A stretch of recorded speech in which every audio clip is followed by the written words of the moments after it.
La cámara enfoca un rostro impasible e impasible durante el Consejo de Seguridad ruso el 21 de febrero de 2022. El aire en la sala es denso, eléctrico. Uno a uno, los hombres más poderosos del país se alzan, con voz temblorosa, para respaldar una decisión que cambiará el mundo. Sus ojos no se encuentran con los del hombre sentado en el centro, sino que buscan su aprobación con una mezcla de miedo y lealtad. Él escucha, con la cabeza ligeramente inclinada, como una esfinge con traje. No hay euforia en su expresión, solo la calma gélida de quien mueve la última pieza en un tablero de ajedrez que solo él comprende. En ese momento, Vladimir Putin no era un presidente.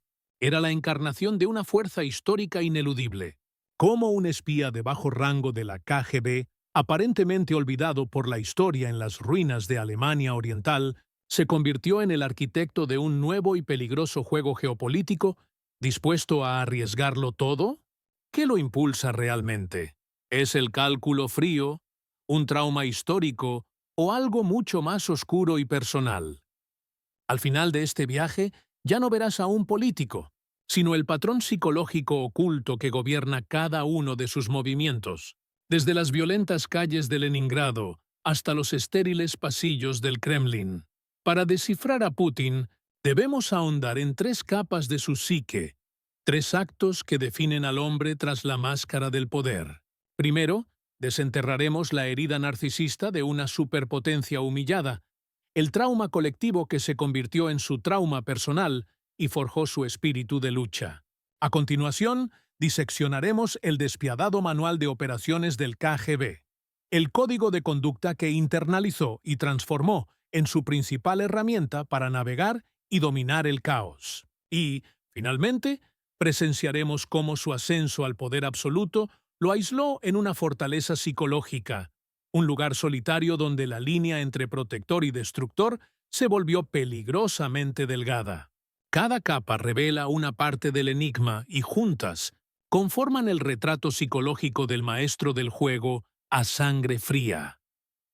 Nuestra historia no comienza en un palacio, sino en un apartamento comunal infestado de ratas en Leningrado, la ciudad de la posguerra que sobrevivió al asedio más brutal de la historia. Vladimir Putin nació en 1952 en un mundo marcado por las cicatrices. Las sombras de la guerra y la hambruna aún se cernían sobre las calles. Era un entorno que no recompensaba la debilidad. El joven Putin era pequeño, frágil, y aprendió pronto la ley de la jungla urbana. En sus propias palabras, comprendió una verdad fundamental. Si una pelea es inevitable, debes atacar primero.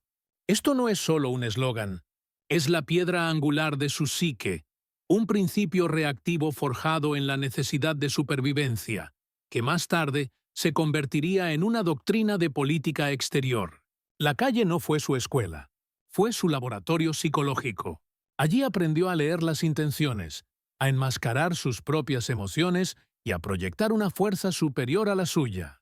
El judo, que comenzó a practicar obsesivamente, no era solo un deporte, era una filosofía. Le enseñó a usar la fuerza de su oponente contra sí mismo, a mantener la compostura bajo presión y, sobre todo, a controlar el miedo. Este férreo control sobre su propio estado interior se convertiría en su sello distintivo. Pero el verdadero trauma, la herida que definiría su destino, no fue personal, sino colectivo. Siendo un joven oficial de la KGB destinado en Dresde, Alemania Oriental, en 1989, presenció lo impensable: la caída del muro de Berlín, el desmoronamiento del poder soviético. Multitudes enfurecidas rodearon el edificio de la KGB. Putin llamó desesperadamente al cuartel general del Ejército Rojo en busca de protección, y la respuesta que recibió fue un silencio que resonaría a lo largo de su vida. Moscú está en silencio. En ese momento no era un agente de una superpotencia. Era un hombre abandonado, presenciando la muerte de un imperio en tiempo real. Psicológicamente, este evento es lo que podríamos llamar una profunda herida narcisista. El narcisismo aquí no se refiere al mero egoísmo, sino a la identidad, y el sentido de valía vinculados a una entidad mayor, el Imperio Soviético. La caída no fue una derrota política, fue una humillación existencial, una castración simbólica. Para Putin, el colapso de la Unión Soviética, que más tarde llamaría la mayor catástrofe geopolítica del siglo XX, sí fue la encarnación de la debilidad, el caos y la traición.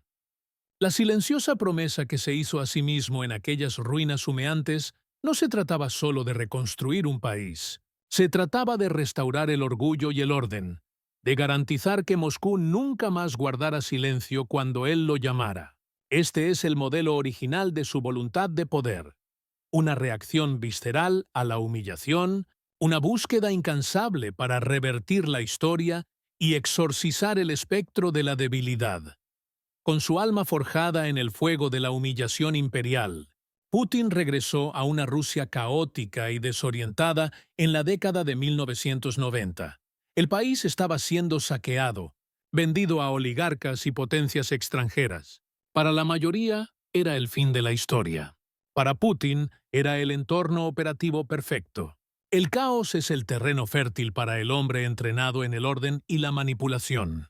Fue aquí donde su rasgo psicológico central, la aversión al caos y la debilidad, encontró su herramienta principal, el Manual de Operaciones de la KGB. Este manual no es un libro, es un estado mental, una metodología de vida. Ve el mundo no en términos de alianzas e ideologías, sino de activos, amenazas, palancas de poder y, sobre todo, debilidades humanas. Su meteórico ascenso de un oscuro burócrata en San Petersburgo a sucesor elegido por Boris Yeltsin no fue casual. Fue una demostración magistral de la aplicación de estas técnicas. Operaba en la sombra, convirtiéndose en el solucionador de problemas indispensable, el cardenal gris, que comprendía los mecanismos del poder entre bastidores. Practicaba la maskirovka, el arte ruso del engaño militar, a escala política. Su imagen pública estaba cuidadosamente construida. Un burócrata anodino, subestimado por todos. Mientras los oligarcas lo veían como una marioneta controlable, él mapeaba sus redes, identificaba sus vulnerabilidades y recopilaba lo que el KGB llamaba compromat, material comprometedor. Su ascenso al poder en 1999 estuvo marcado por la Segunda Guerra de Chechenia. Fue su bautismo de fuego como líder. Ante una nación desmoralizada, proyectó la imagen que el país anhelaba, la de un líder despiadado y de voluntad firme. Su famosa promesa de eliminar a los terroristas incluso en el baño conmocionó a Occidente, pero para los rusos fue la melodía del orden restaurado. Psicológicamente, fue una proyección de fuerza externa para combatir la sensación de debilidad interna que tanto despreciaba. Estaba aplicando la lección de las calles de Leningrado a escala nacional. Atacar primero y con una fuerza desproporcionada. La consolidación del poder en la década de 2000 fue un manual de la KGB en acción. Los oligarcas que lo desafiaron, como Mikhail Jodorkovsky, fueron aplastados públicamente, no solo como un acto de poder, sino como un espectáculo de disuasión. La televisión nacional quedó bajo control estatal, no para una propaganda descarada, sino para algo mucho más sutil: controlar la narrativa, crear una realidad donde reinan la incertidumbre y la ambigüedad, y solo una voz, la suya, aporta claridad. Este es un principio fundamental de la guerra psicológica: confundir al adversario, socavar su confianza en la realidad. Piensa en tu propia vida.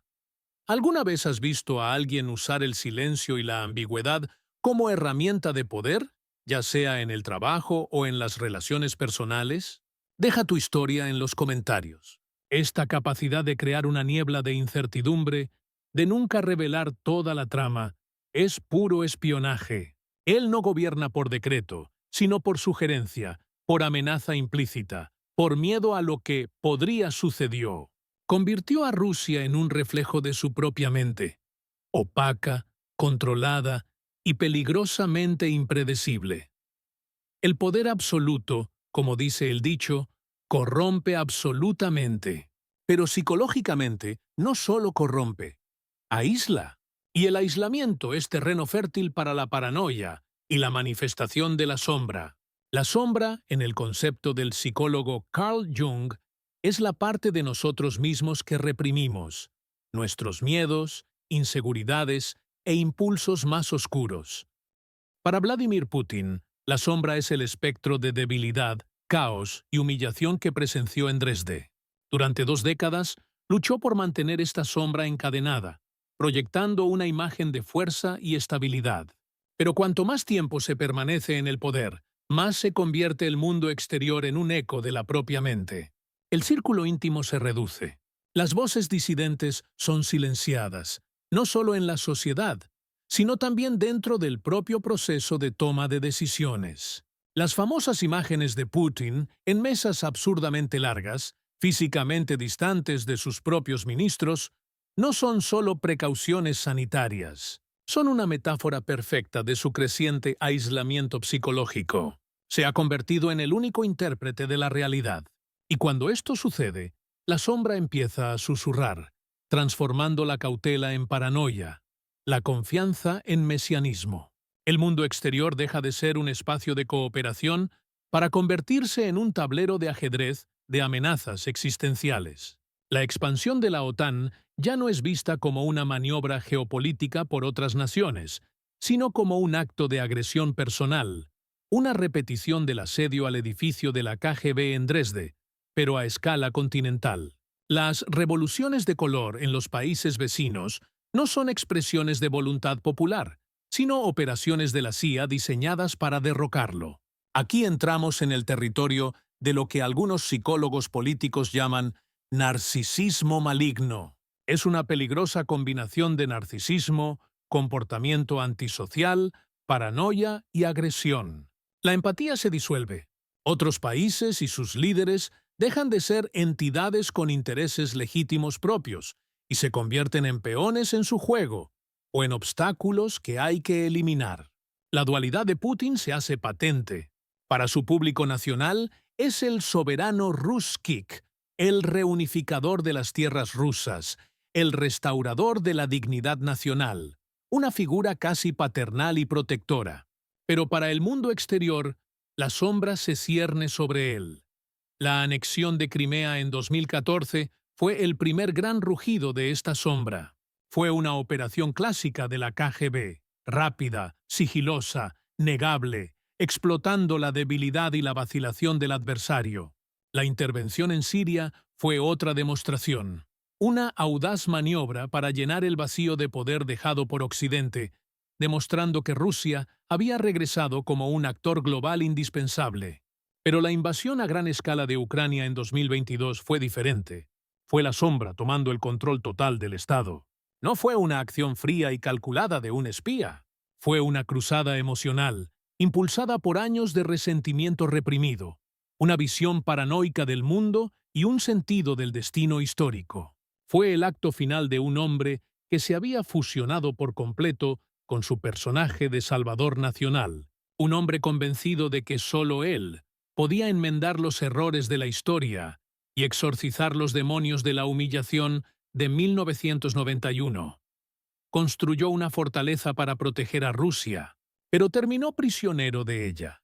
Y así llegamos a la revelación final, al corazón del enigma.